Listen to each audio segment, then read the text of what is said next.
Hi, everybody. This is Max Farrell. This is DexFX and this is the 5-minute signals. Now, in this segment, we just ended up placing a working order on. We only got about a minute left, so I'm going to try to run through this pretty quickly. Now, we took the Euro JPY with a working order at 41, right? Because that's exactly where it was at, 41. But let's look at the charts real quick. We'll hit the Euro JPY right there. And we're going to look to see where we kind of fall on this process. There's 41 right here, so it's sitting at about 40.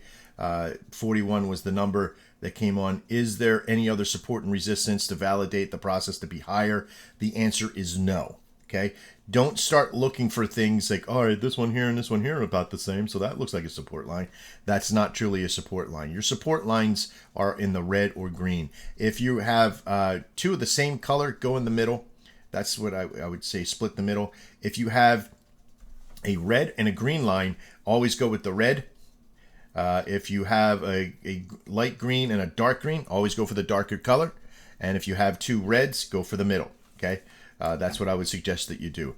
I would not suggest trying to find a trade to get in higher, or try to encroach in it or choke it in to get a better trade, because let me tell you, it'll mess with the statistics. Okay, I don't want you to mess with the statistics. I want you to be successful.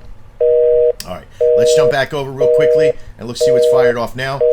Two Great Britons, a USD and a JPY, and we're going to see if we can use some deduction here. Great Britain on JPY. What is it sitting at? Just give me 1 second. All right. So we're at 134.62 and we got 6.6. The movement of the market is pretty fast right now. Just let's check the news. What's going on? It looks like there's some stuff that's happened earlier on that's coming back at us. And in about 5 minutes, the NZD is going to release its global daily trade price index. I don't think that's really too much of a big deal on what we're doing. God, I did it again. I moved that chart. This is why you guys got to keep your windows and everything nice and clear and clean.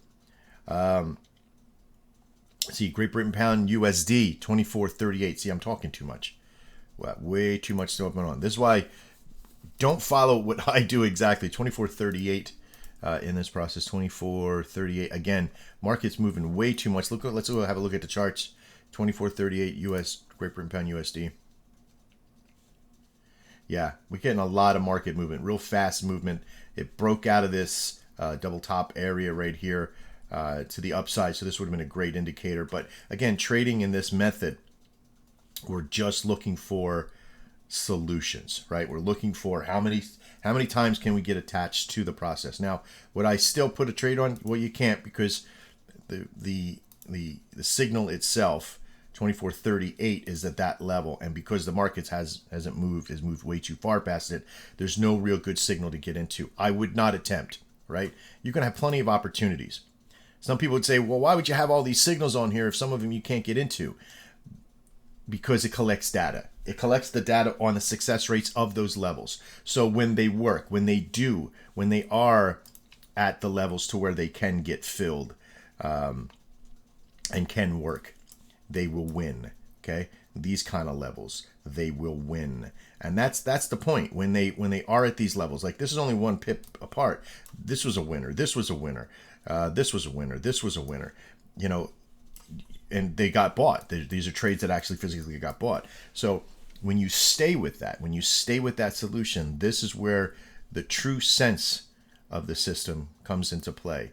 Is being able to make the trades, okay? Being able to make the trades happen when they fire off correctly, when everything lines up, following the rules. So make sure you follow the rules, okay?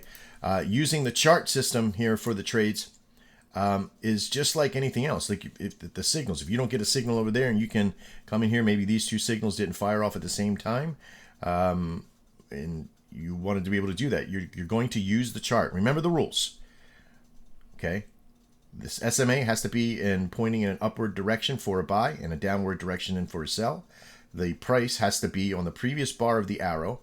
The previous bar of the arrow has to be above the SMA or below the SMA, depending on the direction.